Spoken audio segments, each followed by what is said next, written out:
supplies you will need: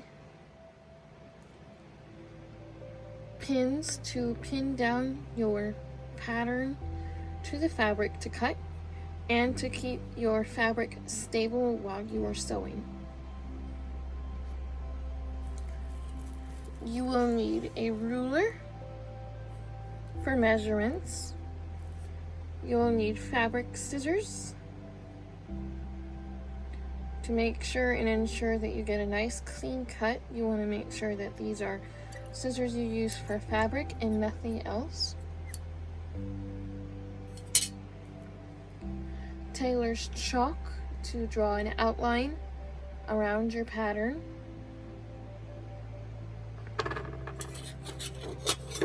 You will need various sizes of Insel Bright. You'll need 1 layer for the hot pads. I cut out 2 because I'm going to be making 2 hot pads, and I'm going to cut these down so this will in total make 4 hot pads. You will need 2 layers for the actual oven mitt, as well as for the oven mitt you will need 80-20 batting to go with the Insel Bright.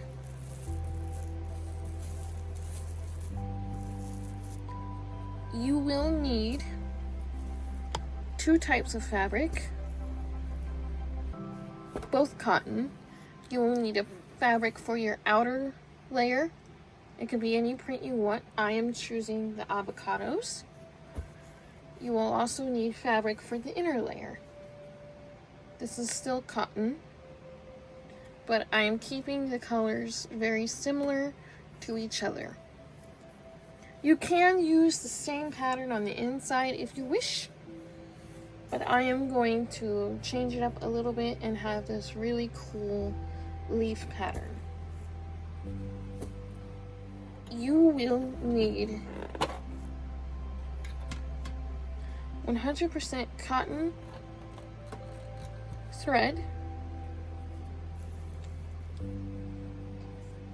I am choosing to go with this color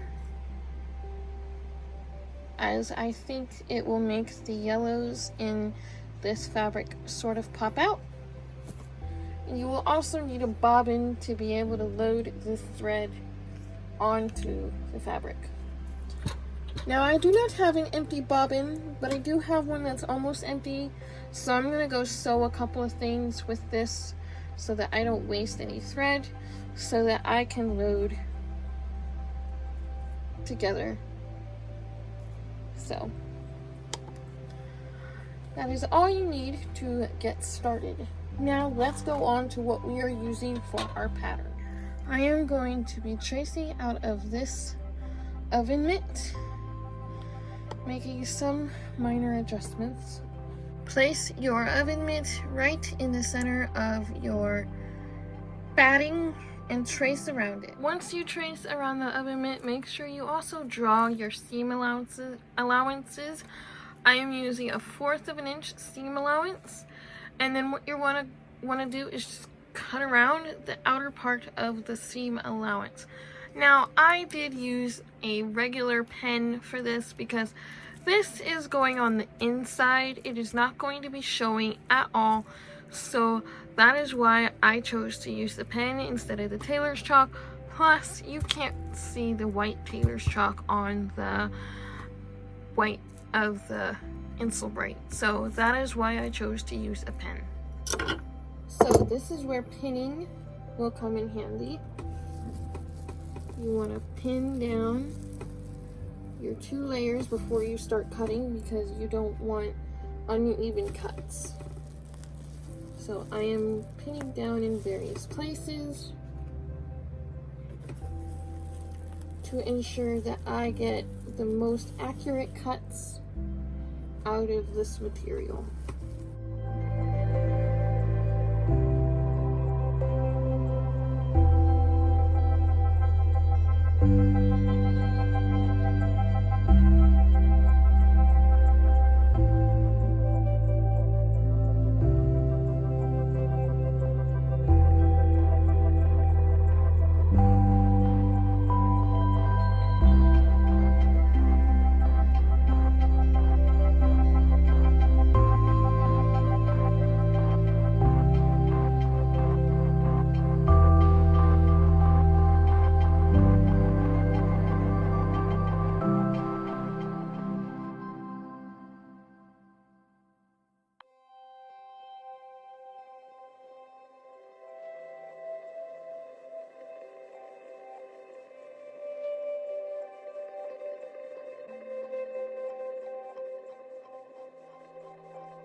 Alright, so now I have my pattern completely cut out and I am ready to start cutting out my fabric.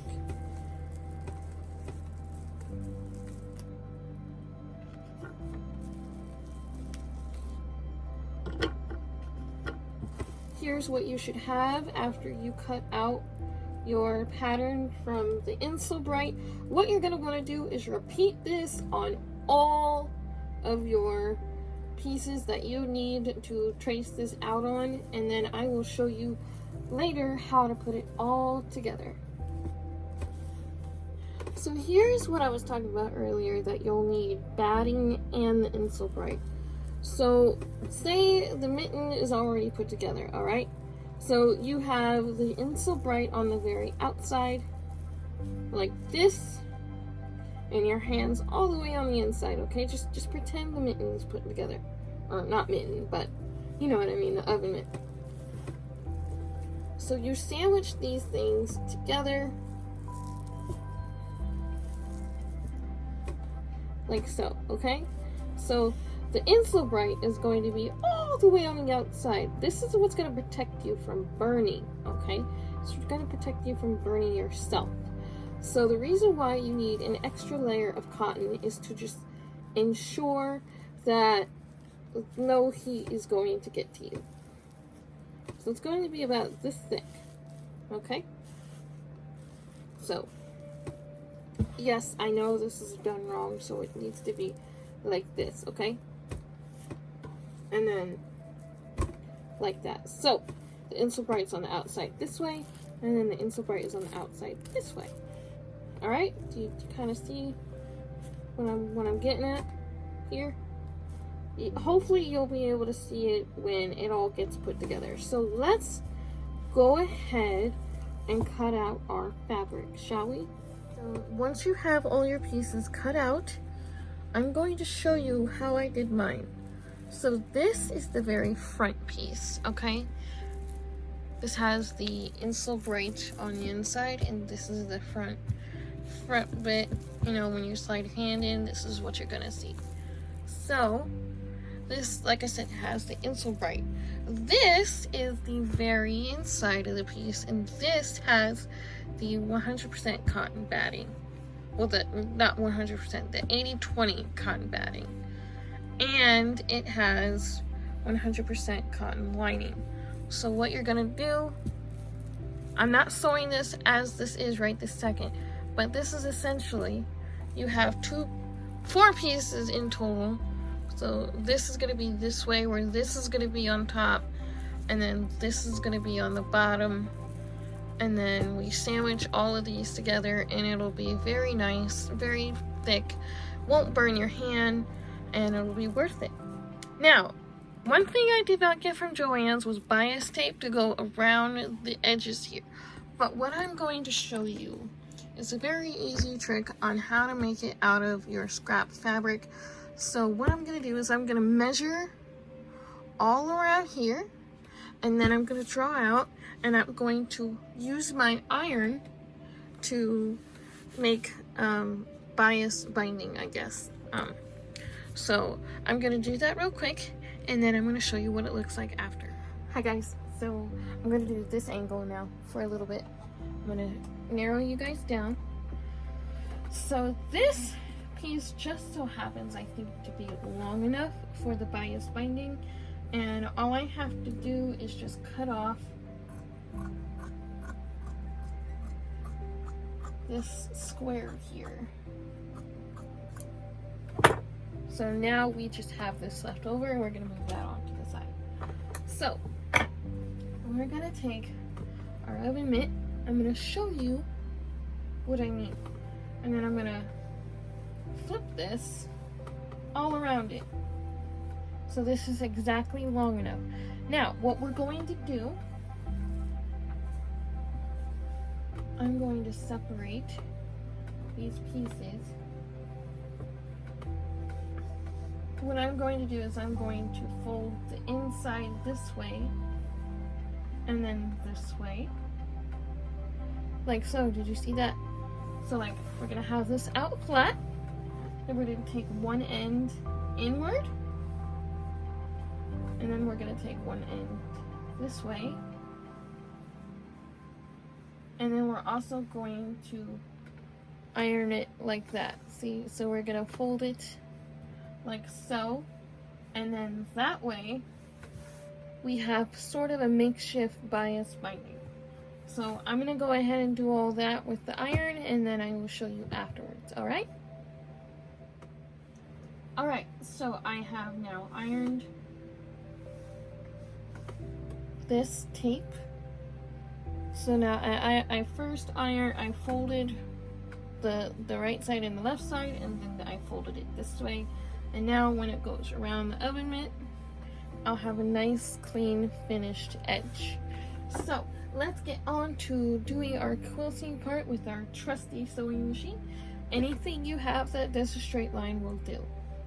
Now here's where the ruler comes in handy. You're gonna want to measure your quilted sections off, and you're also going to want to use the tailor's chalk to draw the lines, because you don't want to use the pen like I used for the inner part of the batting, because this is the outside of your oven mitt. You don't want like dark lines or anything like all over your batting or your fabric. So this is why I say tailor's chalk, because tailor's chalk comes out really nice, really easy, really simple. So what you're going to want to do is measure all of your squares to ensure that they are all a good length and they go all the way down.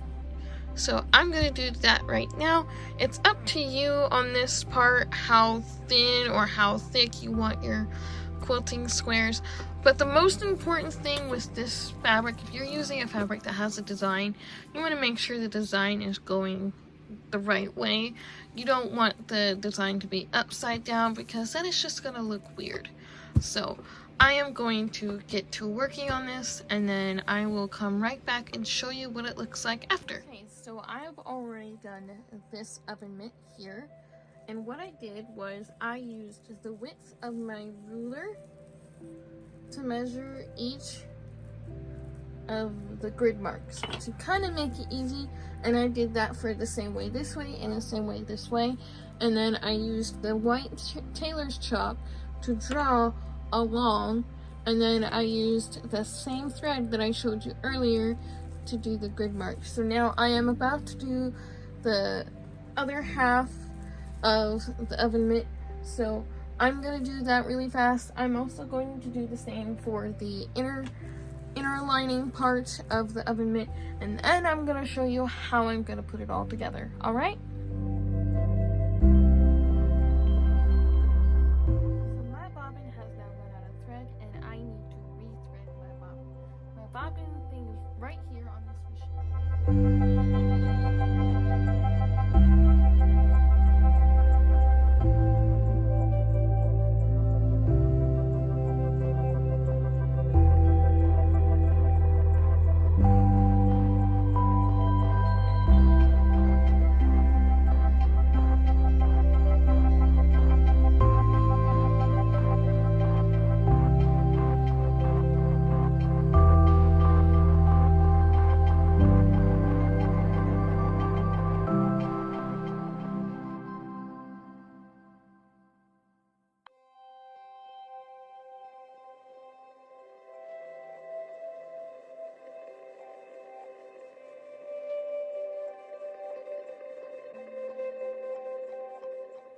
Okay, so now I have the two front pieces of the oven mitt finished. Now I am going to flip this over here, and we're going to sew all around the edge, okay? So I'm going to pin this in place, and then we're going to sew all around the edge.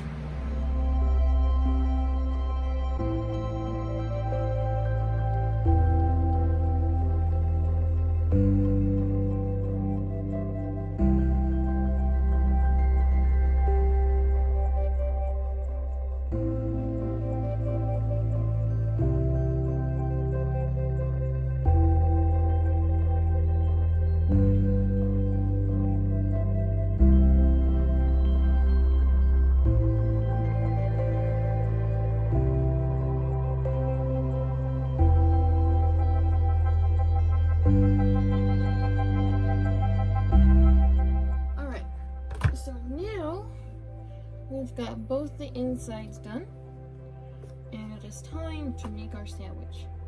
So first you want to do is you want to cut the some part to make it easier to move and bend and do all these. So I'm going to make several cuts.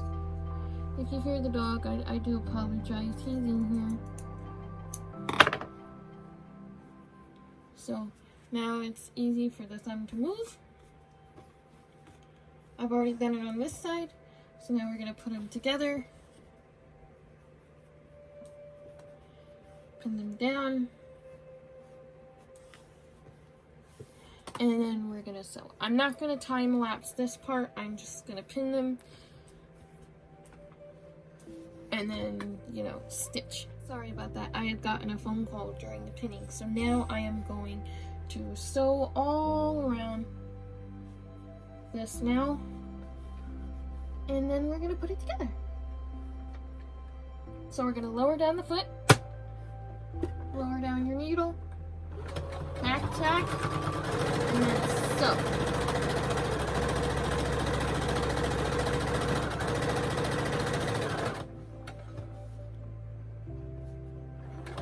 It's a little tricky when you get around the edges here, so just be very careful. It gets better with practice.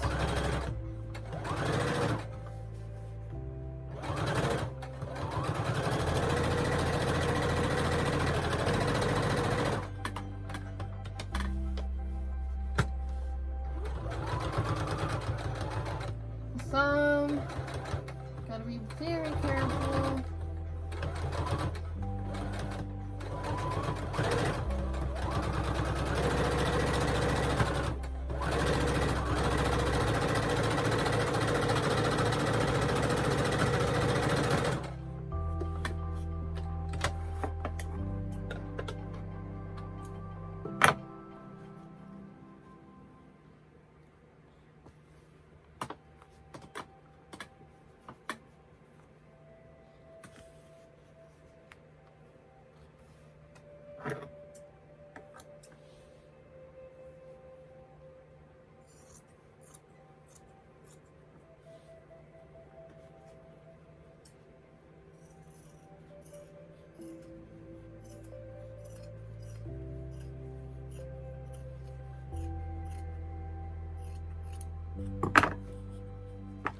Just cutting off a little bit of this excess. You can leave it if you want, but I don't want so much bulk. So just be careful not to cut your stitching. That's all I ask. So now we're gonna take the outer part here and we're gonna sandwich it.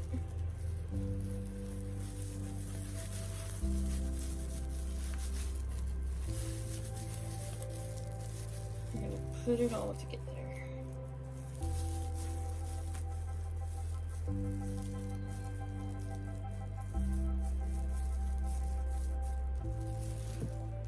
We're gonna put it all together like so. See, you can see. And this is where our tape will come in. So I, like I said, don't have actual physical binding tape, but I made kind of a makeshift. So we're gonna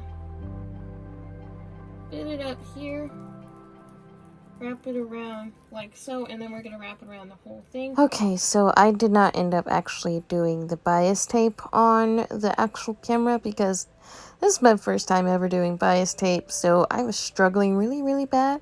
If you would like a separate video of learning, like seeing what I did to teach myself during this process, because filming it was very difficult and I kept getting phone calls. But yeah, if you would like to see a separate video on how I did the bias tape, let me know.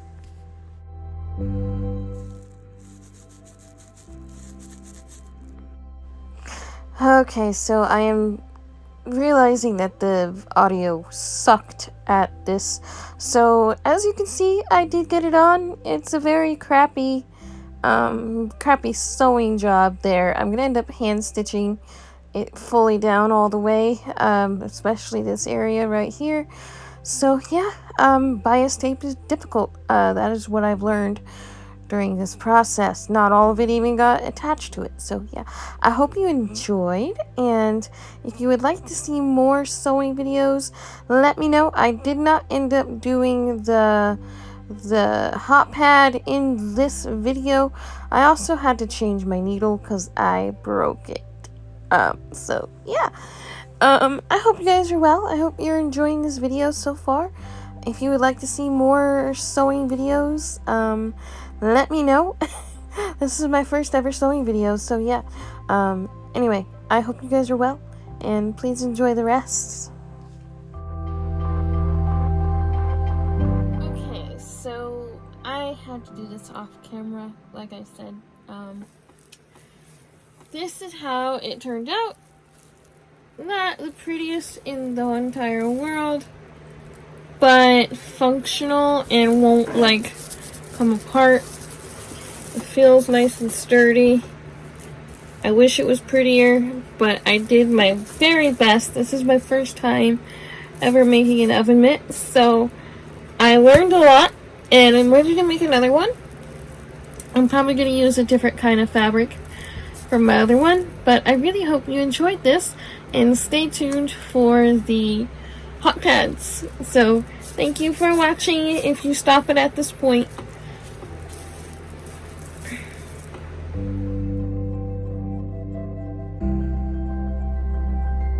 hot pads are going to be super simple. I'm not going to do the square that we see all the time, like the square hot pads. I'm just going to make 2 rectangular hot pads, and I'm going to do exactly the same that I did for the oven mitt. I have my Insel Bright. I just took one of my rectangles. It can be any size you want. You don't have to use an exact pattern. So what I did was I took the rectangle and I folded it in half to make a crease. And I'm going to cut along the crease.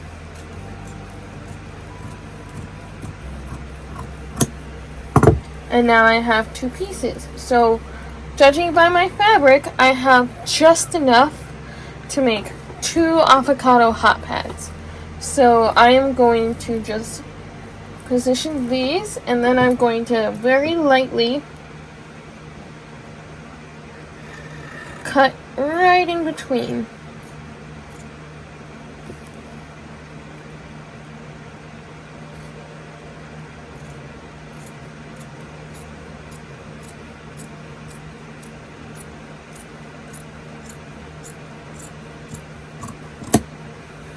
Just like that.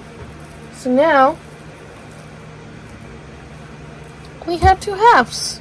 I'm going to do as I did for the oven mitt. I'm going to also do a layer of the batting, and I'm going to cut out the size of the Insel Bright.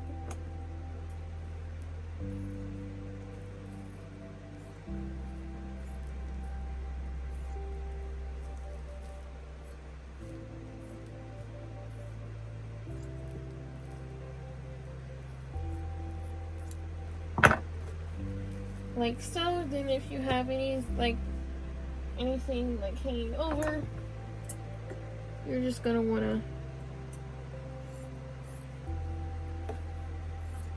cut that out. Like so.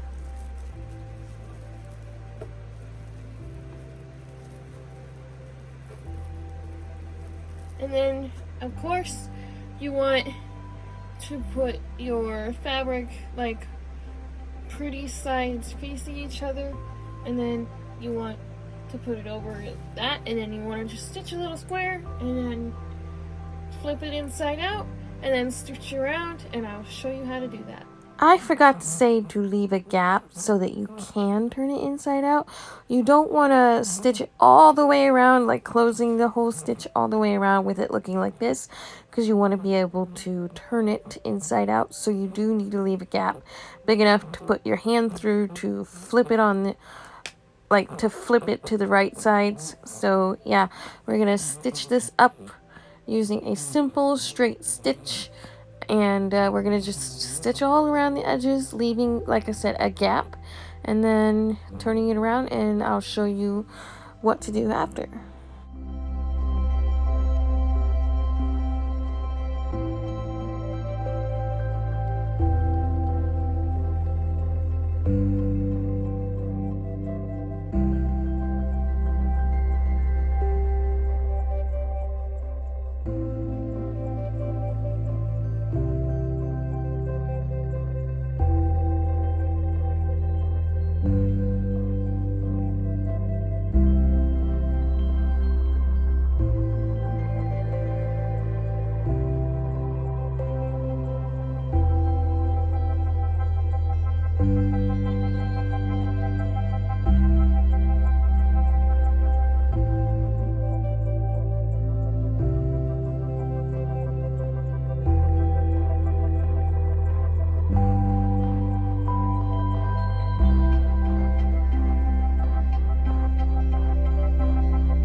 So now that we have it completely stitched, I'm going to trim off all the excess, and then I'm going to trim the corners without cutting the stitching. You do not want to cut the stitching, because then you're just going to have to go back through and stitch it back up again.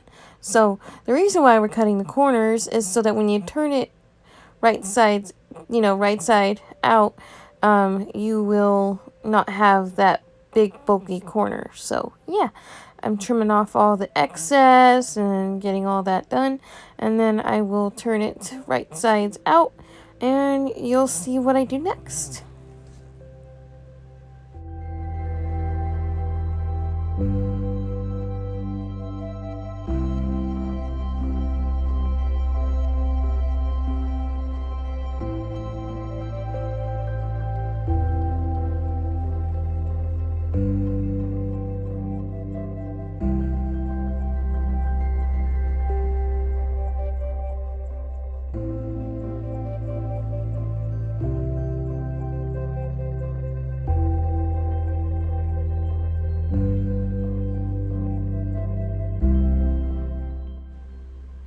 So I am basically using the end of a paintbrush because I have a plethora of paintbrushes that I can use, and I chose a one that would not be as fat or too skinny. So I am just making sure that all the corners are poked out as best as possible. I'm folding the opening inward, and we're gonna stitch around the entire edge, and then we are going to iron it after, and then I'm going to use my ruler like I did with a hot pad and draw out the quilting pattern. So yeah, we're going to do all that, and yeah, hopefully you can see that in good detail here.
I just wanted to say, if you made it this long into the video, thank you so much for watching. Thank you so much for subscribing. Thank you so much for liking and loving and commenting on my videos. I love you guys. You guys are so amazing, and I really hope you enjoy this very long sewing video, and hopefully you did learn a little bit, and hopefully you make one yourself. So thank you, I love you, and I will see you very, very soon. Now you have an oven mitt and a hot pad that matches. I only did one in this video, but after the video I did end up making a couple of more. And I did iron both items. Yes, I used to iron on both the hot pad and the oven mitt.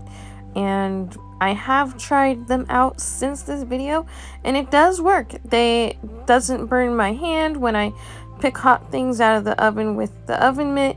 So this actually worked. I am very surprised. If I were to do this over again, I would do this thumb differently. So yeah, I hope you guys enjoy this very long video. I love you, and see you soon.